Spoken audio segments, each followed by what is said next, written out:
If I had power, I would want to dissolve those borders.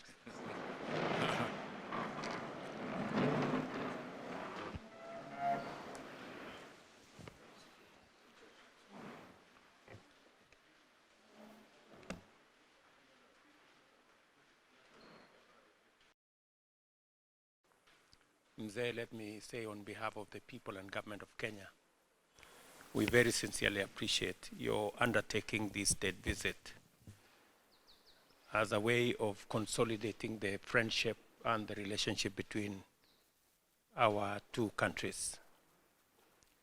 We are building on an already existing solid foundation between our two countries in many areas of diplomacy, of trade, of investment, people-to-people relations. And I very want to say sincerely that we don't take your coming to Kenya for granted. Africa has lost a lot of time. It's now more than 60 years since independence, and Africa still has a lot of problems. And this is because of what I mentioned to you, the philosophical, strategic, and ideological mistakes which were made by the African leaders. They could not accurately define the historical mission. What is the historical mission at independence? The only one they got right was the liberation. That one they got it correct. That's why OAU was useful that time. But after that, they didn't know what to do. Dr. Okasai Opolot, Minister of State for Energy, Uganda. Mr. Mohamed Liban, PS, Principal Secretary.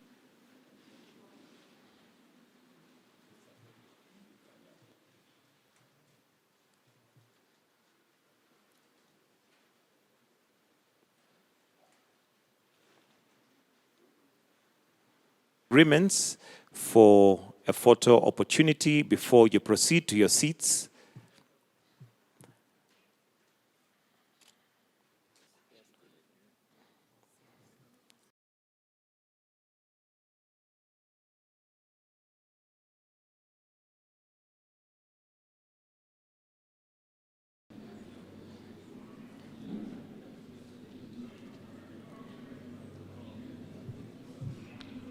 At my invitation, His Excellency President Yoweri Kaguta Museveni honored us by undertaking a state visit to Kenya. His visit underscores the profound significance we, as leaders, attach to the bilateral relations between Kenya and Uganda, and to our shared commitment to further develop and grow our relations. Kenya and Uganda are firmly united by relations deeply rooted in shared history, culture, and aspirations for regional peace and prosperity. We recognize the importance of maintaining strong bilateral relations and are committed to expanding them for the mutual benefits of our two nations and our two peoples. I join His Excellency President Museveni in appreciating the significant outcome of the second session of the Joint Ministerial Committee held from May 12 to May 14, 2024 in Kampala, Uganda, which culminated in the signing of 7 instruments of cooperation between our two countries. Consequently, we now have a memorandum of understanding to anchor cooperation between our foreign services institutions, which ensure knowledge exchange and harmonization of structures and content of diplomatic training. Your Excellency, President Ruto, and all the dignitaries who are here. As you heard, His Excellency summarized what we have agreed, the agreements, the protocols. I don't want to repeat those. The only issue is for me to point out that all that is guided by the historical missions which the Africans have finally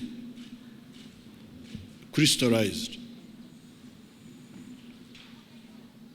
More than 60 years ago, when we got independence, we did not harmonize properly on the historical mission beyond liberation. There was talk that time of uhuru na umoja, but it was not deeply disassembled. What did uhuru na umoja mean? That's why, therefore, we have lost 6 decades.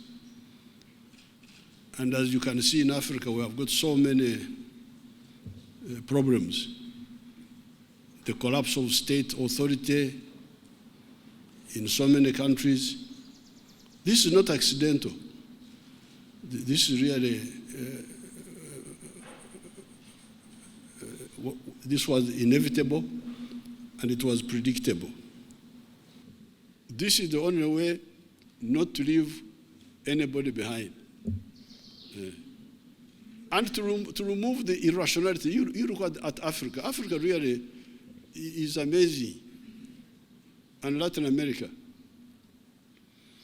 Because Africa is one house, one building. Now, the sitting room is another country. The bedroom is another country. The other one is another country. Now, to go from the bedroom to the outside, you must go through another country. You must go get a visa. You must get. What's this now? Uganda is part of Kenya and part of Tanzania and part of DRC, but we are in the bedroom there. You fellows here, you are in the sitting room. Now, to go out, we must know. Please, can I go? Can I come to the sitting room? It is so irrational, so irrational. So I thank His Excellency for inviting me. Please don't allow me to talk, because if you give me audience, you do so at your own risk. I can talk for ages. Thank you very much.